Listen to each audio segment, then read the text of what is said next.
Hello everybody, my name is Farados and you can call me Fairy, and welcome to another rant. I haven't done one of these in a while, and I'm probably going to be too lazy to edit this one, so it's going to be like the other ones. I promise one day I will edit the rants to remove the ums and buts and stutters and mistakes and things like that where I almost didn't say the word. Also, sorry if I look very tired in this video. I am filming this at 10:51 p.m. So, yeah, really trying to make sure I can get this out early in the morning tomorrow. But today's video is about living with an invisible disability. Now, as I mentioned in a previous video where I was going through the subreddit r/fake disorder cringe, I was diagnosed with autism spectrum disorder back in 2021. Now, in retrospect, the symptoms of it were always there. Looking back at videos going back to 2015, there were things that were telltale signs, like the fact that sometimes I would get like very overwhelmed when mom was like holding the camera in my face and saying a lot of things, or sometimes I would be like just fidgeting. Like right now, I'm currently fidgeting, which is what is known by medical professionals as stimming, or um, stimulation. Like, I'm not exactly sure what it's called, but essentially it's brain needing stimulation, and so it's doing whatever it can to get it. For some people, that's twirling their hair. For some people, that might just be humming. For some people, it might be a pain stim, which is actually a bad thing. Like, for example, biting your lip until it bleeds, biting your fingernails until they bleed, picking at your skin. Um, Even in some cases, pain stimming can be linked to trichotillomania. I think I pronounced that correctly. It's a condition where you tend to pull out your hair. I still need to get diagnosed with that because I do tend to pull at my hair a lot. Like I want it to come out. Because sometimes I do. Oh, I think I might have pulled out a strand just doing that bit, but we're not here to talk about that part. I mean, we are. That's what the whole video is actually. Damn, it's already been 3 minutes. Um, so, um, one thing that I hate is the fact that because it is not a disability that you can just see, which again, I don't see it as like a disability, I just see it as sometimes being debilitating, as I'll explain now. But because I can't see it, when something happens like a meltdown, which if you don't know what that is, essentially all the emotions are happening at once, and because God gave autistic people the inability to cope with emotions very well, um, you just kind of break down. In my case, I start like shaking a lot. I just stare forward. Breathing becomes heavy. Tears flowing. Non-verbal. It sucks. I'll just say that it sucks. That happened in art class like about a week ago. Um, Nobody in the room knew what to do because the one person in my class that actually does know what to do when someone's having a meltdown was busy writing an entrance exam to be able to take a subject next year, because that is the time of year. We are in the subject choosing section of the year. Now, another thing that people seem to misinterpret, like, oh yeah, I just realized I didn't say about the meltdown thing. When I'm having a meltdown, which I just described, some people would just see it as me wanting attention, which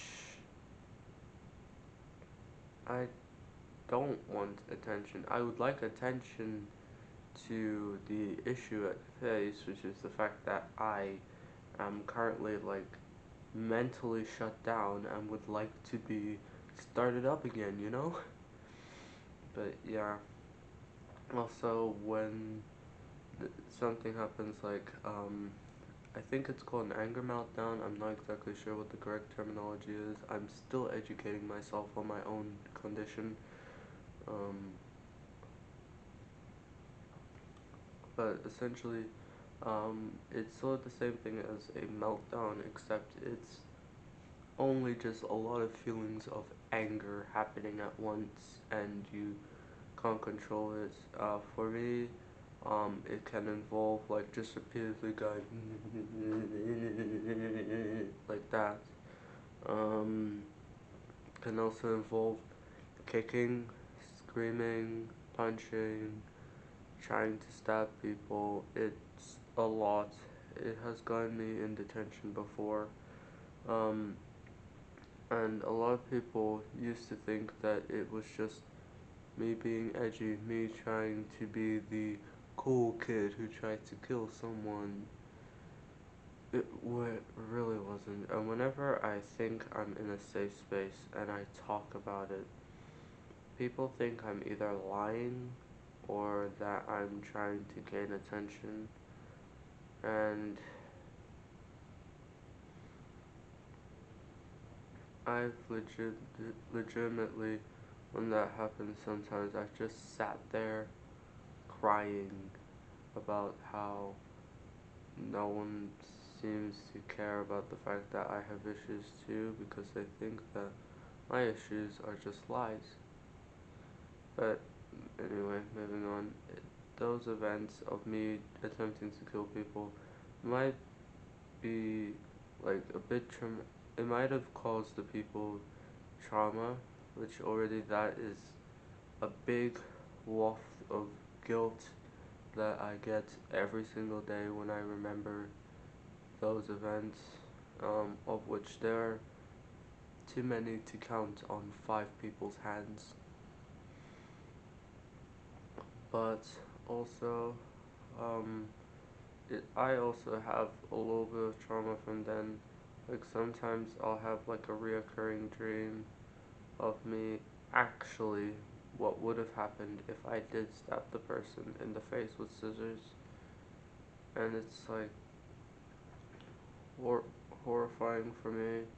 And I know this might sound like I'm trying to make myself the victim here, like, oh, I have trauma from almost killing someone.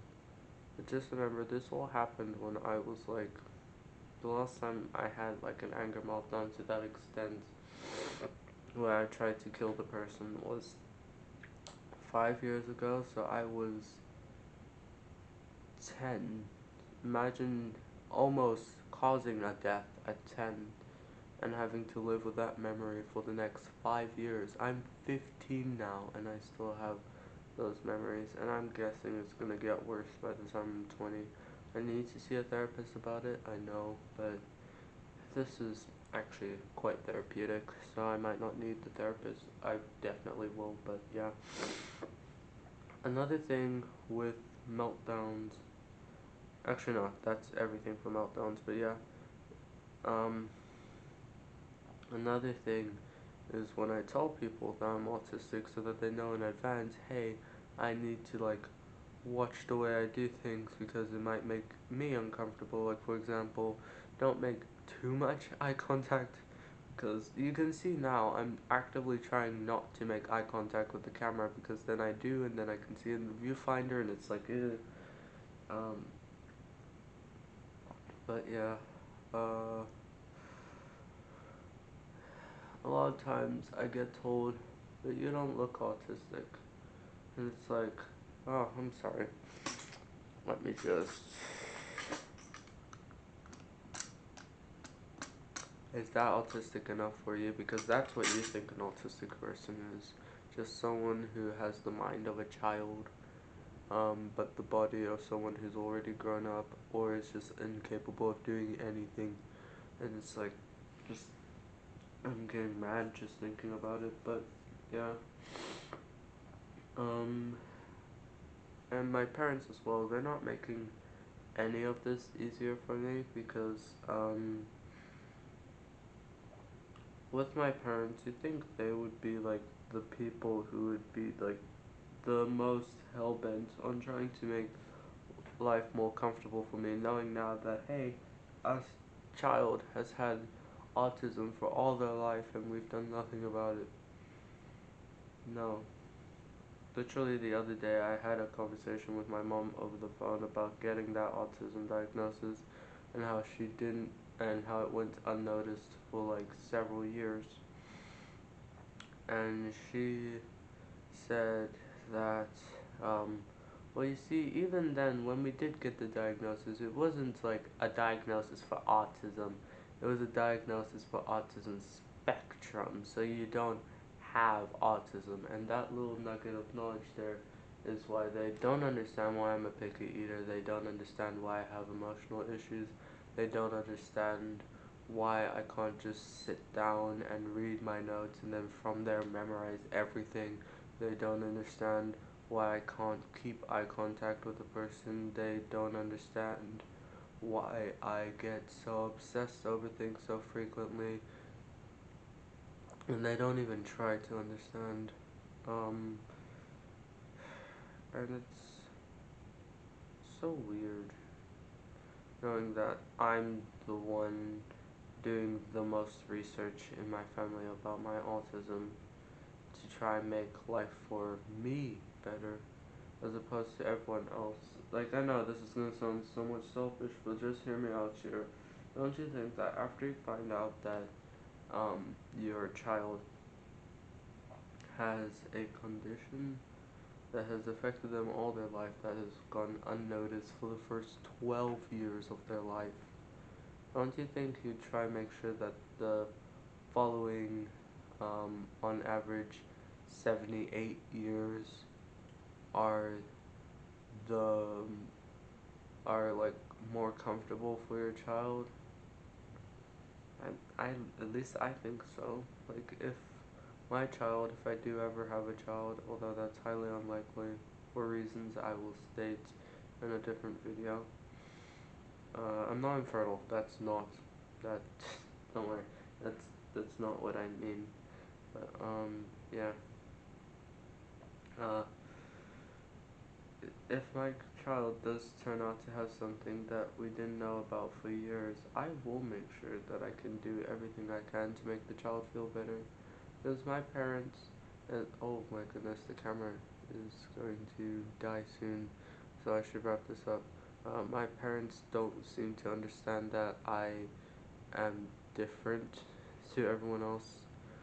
But yeah, my camera's gonna die soon, so I might make a part 2 to this, but yeah, my name is Fairy, you can call me Fairy Dust. Check out my other videos, like and subscribe if you think I deserve that, and yeah, I'll see you in the next one. Bye!